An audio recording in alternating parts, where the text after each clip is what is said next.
మంచి దేవుని ఘనమైన పరిశునామకే మహిమ కలుగును గాక. దేవుని యొక్క మహాకృపను బట్టి గత కాలం అంతా కూడా దేవుడు కాచి కాపాడి ఆయన రెక్కల కింద దాచి మరొక రోజు ఆయన సందర్భం గడపడానికి ఆయన మనకు సమయాన్ని దయచేశాడు. అందరి బట్టి చిన్న ప్రార్థన చేసుకుని వాక్య భాగంలోకి వెళ్దాం. స్తోత్రం నాయన మహాపరిశుద్ధుడైన దేవ, మీకే వందనాలు, స్తోత్రాలు. వాక్యమైన దేవుడు నాయన వాక్యం ద్వారా మాతో మాట్లాడే బలపరిచి దీవించి ఆశించి సహాయం చేసి కృపతో మనం ఇస్తున్నాం తండ్రి. ఆమేన్. మంచి దేవుని ఘనమైన పరిశునామకే మహిమ కలుగును గాక. వాక్యం చూస్తున్నా మీ అందరికీ కూడా ప్రభువైన యేసుక్రీస్తు నామములో వందనములు శుభములు మీకు తెలియజేస్తున్నాను. ఇక్కడ మనం రూతు గ్రంథం 2వ అధ్యాయాన్ని మనం ధ్యానం చేసుకున్నాం. రూతు గ్రంథం 2వ అధ్యాయంలో రూతు యొక్క ప్రవర్తన చూసి అక్కడ ఉన్న జనులు కానీ అక్కడున్న బోయాజు కానీ ఆశ్చర్యపడి రూతుకి ఎంత చక్కటి అవకాశాన్ని అక్కడ ఇచ్చాడో అది మనం చూసాం. ఆ తర్వాత 3వ అధ్యాయం మనం చూసినట్లయితే ఆమె అత్త అయిన నయోమి, నా కుమారి, నీకు మేలు కలుగునట్లు నేను నీకు విశ్రాంతి విచారింపవలసిన దానిని కదా. ఎవని పనికత్తెల యొద్ద నీవు ఉంటివో ఆ బోయాజు, ఎవని పనికత్తెల యొద్ద ఉంటివో ఆ బోయాజు మన బంధువుడు. ఇదిగో ఈ రాత్రి అతడు కళ్ళమును ఎవను తూర్పారబట్టిపోవచ్చున్నాడు. నీవు స్నానం చేసి తైలం రాసుకొని నీ బట్టలు కట్టుకొని ఆ కళ్ళమునకు వెళ్ళుము. అతడు అన్నపానములు పుచ్చుకున్నటకు చాలించే వరకు నీవు అతనికి మరుగై ఉండము. అతడు పండుకొనిన తర్వాత పండుకొనిన స్థలమునకు గుర్తెరిగి లోపలికి పోయి అతని కాళ్ళ మీదనున్న బట్టను తీసి పండుకొనవలను. నీవు చేయవలసిన దాన్ని అతడు నీకు తెలియచేయునని ఆమెతో అనగా, ఆమె నీవు సెలవిచ్చినదంతయు చేసేదనని చెప్పి ఆ కలమున వద్దకు పోయి అత్త ఆజ్ఞాపించినదంతయు చేశాను. బోయాజు మనస్సును సంతోషించినట్లు అన్నపానంలో పుచ్చుకొని లోపలికి పోయి ధాన్యపు కుప్ప యొద్ద పండుకొన్నప్పుడు ఆమె మెల్లగా పోయి అతని కాళ్ళ మీదని బట్ట తీసి పండుకొనెను. మధ్యరాత్రి యందు అతడు ఉలిక్కిపడి తిరిగి చూచినప్పుడు ఒక స్త్రీ అతని కాళ్ళ యొద్ద పండుకొని ఉండెను. అతడు నీవెవరిని అడగగా ఆమె, నేను రూతు అను నీ దాసురాలిని. నీవు నాకు సమీప బంధువుడు గనుక నీ దాసురాలి మీద నీ కొంగు కప్పమనగా, అతడు, నా కుమారి, యెహోవా చేత నీవు దీవెన నొందిన దానవు. కొద్దివారే గాని గొప్పవారే గాని యవనస్తులను నీవు వెంబడింపక ఉండుట వలన నీవు మునుపటి సత్ప్రవర్తన కంటే వెనకటి సత్ప్రవర్తన మరి ఎక్కువైనది. కాబట్టి నా కుమారి, భయపడకము, నీవు చెప్పినదంతయు నీకు చేసేదను. నీవు యోగ్యురాలవని నా జనులందరూ ఎరుగుదురు. నేను నిన్ను విడిపింపగలను మాట వాస్తవమే. అయితే నీకు నాకంటే సమీపమైన బంధువు ఒకడున్నాడు. ఈ రాత్రి ఉండము. ఉదయమున అతడు నీకు బంధుధర్మం జరిపిన ఎడల సరి, అతడు విడిపింపవచ్చును. నీకు బంధువుని ధర్మము జరుపుటకు అతనికి ఇష్టం లేకపోయిన ఎడల యెహోవా జీవము తోడు నేనే నీకు బంధువుని ధర్మం జరిపెదను. ఉదయం వరకు పండుకొనమని చెప్పాను.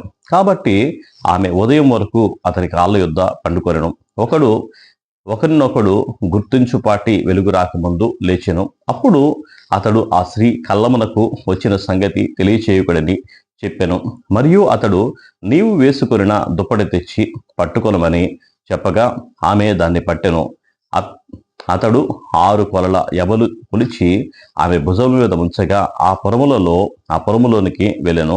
ఆమె అత్త ఇంటికి వచ్చినప్పుడు, అత్త, నా కుమారి, నీ పని ఎట్లు జరిగినని అడగగా ఆమె ఆ మనుష్యుడు తనకు చేసినదంతయు తెలియజేసి, నీవు వట్టి చేతులతో నీ అత్త ఇంటికి పోవద్దని చెప్పి అతడు 6 కొలల యవలు నాకు ఇచ్చెనను. అప్పుడు ఆమె, నా కుమారి, ఈ సంగతి నేటి దినమున నెరవేర్చిదివే గాని ఆ మనుష్యుడు ఊరకుండడు గనుక ఇది ఎలాగూ జరుగునో నీకు తెలియ వరకు ఊరకుండమని అనెను. ఆ మనుషుడు ఊరకుండు. ఇక్కడ బోయాజు యొక్క మంచితనం కానీ బోయాజు యొక్క గొప్పతనాన్ని కానీ అక్కడ చూస్తూ రూతు యొక్క తన ప్రవర్తన కానీ తన పద్ధతి కానీ ఆమె సొంత నిర్ణయాలు కానీ సొంత ఆలోచన కానీ చేయకుండా అత్తగారు చెప్పినట్టుగానే వెళ్ళి బోయాజు పొలంలో అతని కాళ్ళ దగ్గర పడుకుంది. అతని కాళ్ళను పట్టుకుంది. అతని పాదాలను పట్టుకొని అడుగుతా ఉందన్నమాట ఆ బంధు ధర్మాన్ని నెరవేర్చమని చెప్పినప్పుడు. నిజానికి అని చెప్తున్నాడు అనమాట. ఆ తర్వాత అధ్యాయంలో మరి ఉంది కదా, ఏది ఏమైనా సరే దేవుడు విడిచిపెట్టు, నీ దేవుడే నా దేవుడు అని చెప్పేసి అక్కడికి వచ్చింది.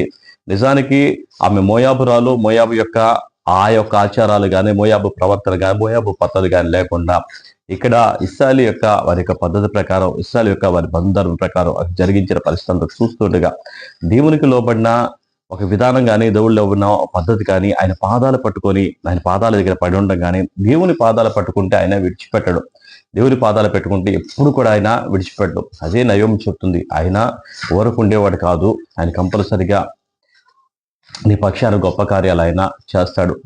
నీ యొక్క ప్రవర్తన మునుపటి ప్రవర్తన కంటే తర్వాత సత్ప్రవర్తన చాలా గొప్పగా ఉందని చెప్పి బోయాజు చెప్తున్నాడు.